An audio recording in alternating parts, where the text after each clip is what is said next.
Pak Anton adalah seorang pria sederhana. Ia tinggal di sebuah kota kecil bersama istri tercinta, Ibu Ratna, dan dua anak mereka, Fajar dan Gita. Hidup mereka sederhana, rumah mereka penuh dengan cinta dan tawa. Pak Anton bekerja tanpa lelah sebagai buruh harian, tangannya kasar, dahinya sering berkerut karena khawatir. Setiap rupiah yang ia hasilkan digunakan untuk menafkahi keluarganya. Ibu Ratna, seorang wanita dengan kekuatan hati yang luar biasa, mengelola rumah tangga sederhana mereka dengan penuh kasih sayang.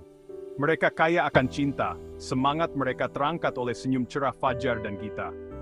Fajar, putra mereka, adalah anak laki-laki yang cerdas dan ceria, tawanya menggema di rumah kecil mereka. Gita, adik perempuannya, sangat menyayanginya, matanya berbinar nakal. Bersama-sama, mereka mengisi hari-hari mereka dengan kegembiraan masa kecil yang sederhana, mengejar kupu-kupu, bermain petak umpet, dan berbagi cerita di bawah temaram senja. Di malam hari, keluarga itu akan berkumpul di sekitar lampu minyak yang berkelap-kelip. Anak-anak mendengarkan dengan saksama saat Pak Anton dan Ibu Ratna berbagi cerita tentang masa muda mereka. Terlepas dari kesulitan mereka, keluarga itu merasa cukup. Mereka menemukan penghiburan dalam kebersamaan mereka. Hati mereka terikat oleh benang cinta dan ketahanan yang tak terpisahkan. Mereka menghadapi setiap hari dengan harapan, semangat mereka terangkat oleh keyakinan yang tak tergoyahkan, bahwa bersama-sama mereka dapat melewati badai apapun. Suatu hari, dunia mereka jungkir balik. Fajar, putra mereka yang periang, jatuh sakit. Awalnya, tampak seperti flu biasa, batuk ringan, pilek. Tetapi kondisinya memburuk setiap harinya. Batuknya semakin parah, tawanya tergantikan oleh napas yang tersengal-sengal. Ketakutan menggerogoti kebahagiaan mereka. Dengan panik, Pak Anton dan Ibu Ratna membawa Fajar ke klinik kecil di kota. Dokter, dengan wajah yang dipenuhi kekhawatiran, memeriksa Fajar dengan keseriusan yang membuat mereka merinding. Dia berbicara tentang tes, tentang spesialis di kota, tentang penyakit parah yang membutuhkan perhatian segera. Kata-kata itu menggantung di udara, berat dengan ketakutan, menyelimuti harapan mereka. Diagnosis itu datang seperti pukulan telak. Fajar menderita penyakit serius yang membutuhkan perawatan khusus, obat-obatan mahal, dan rawat inap yang lama di rumah sakit di kota. Keputusasaan mengancam menelan mereka. Biaya pengobatannya sangat besar, jauh di luar kemampuan mereka. Tabungan mereka yang sedikit cepat terkuras, beban situasi mereka menekan mereka seperti beban fisik. Pak Anton hatinya berat karena khawatir, menolak untuk menyerah. Dia akan memindahkan gunung, dia bersumpah untuk menyelamatkan putranya. Cintanya pada Fajar berkobar terang, suar harapan di saat-saat tergelap mereka. Dia akan menemukan jalan, berapapun harganya. Dia mencari setiap pekerjaan yang tersedia, mengambil pekerjaan apapun yang bisa dia temukan. Dia bekerja tanpa lelah dari fajar hingga senja, memaksa tubuhnya hingga batasnya. Tangannya, yang sudah kapalan karena kerja keras selama bertahun-tahun, menjadi kasar dan melepuh.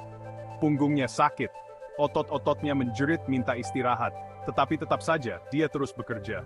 Dia menelan harga dirinya dan mencari bantuan kemanapun dia bisa menemukannya. Dia pergi dari pintu ke pintu di desanya, menjelaskan situasinya dengan tenang dan bermartabat, matanya memohon bantuan apapun yang dapat mereka berikan. Penduduk desa tersentuh oleh keadaannya, menawarkan sedikit yang mereka bisa, beberapa koin, sekantong beras, kata-kata penyemangat. Minggu berubah menjadi bulan. Pak Anton bekerja tanpa lelah, semangatnya didorong oleh cinta dan tekad. Dia mengambil shift tambahan, mengorbankan tidur dan istirahat, kesehatannya perlahan memburuk di bawah tekanan. Ibu Ratna, hatinya sakit untuk suami dan putranya, tetap kuat, merawat Fajar dengan pengabdian yang tak tergoyahkan. Cintanya adalah sumber penghiburan yang konstan. Akhirnya, setelah apa yang terasa seperti selamanya, mereka telah menabung cukup uang. Fajar memulai perawatannya, tubuh kecilnya dihubungkan ke mesin, tawanya digantikan oleh kesunyian steril di kamar rumah sakit. Hari-hari itu panjang, diisi dengan penantian yang cemas, diselingi oleh bisikan dokter dan desiran seragam perawat. Kemudian, keajaiban terjadi. Fajar menanggapi perawatan itu. Perlahan, kekuatannya kembali. Warna merayap kembali ke pipinya. Tawanya sekali lagi menggema melalui koridor rumah sakit. Hari dia dianggap cukup sehat pulang disambut dengan air mata kegembiraan dan doa syukur yang sepenuh hati. Pak Anton, Wajahnya dipenuhi kelelahan tetapi matanya bersinar dengan air mata yang tak terbendung, memeluk putranya. Hatinya dipenuhi dengan cinta dan kelegaan. Mereka telah mengatasi yang tidak mungkin. Ikatan mereka diperkuat oleh cobaan itu. Penyakit Fajar telah menguji keluarga mereka dengan cara yang tidak pernah mereka bayangkan. Namun, itu juga mengungkapkan kedalaman cinta dan ketahanan mereka yang luar biasa. Dedikasi Pak Anton yang tak tergoyahkan, kesediaannya untuk mengorbankan segalanya untuk putranya, telah menyelamatkan hidup Fajar. Pada akhirnya, cinta yang menang, cinta seorang ayah tanpa batas dan sejati.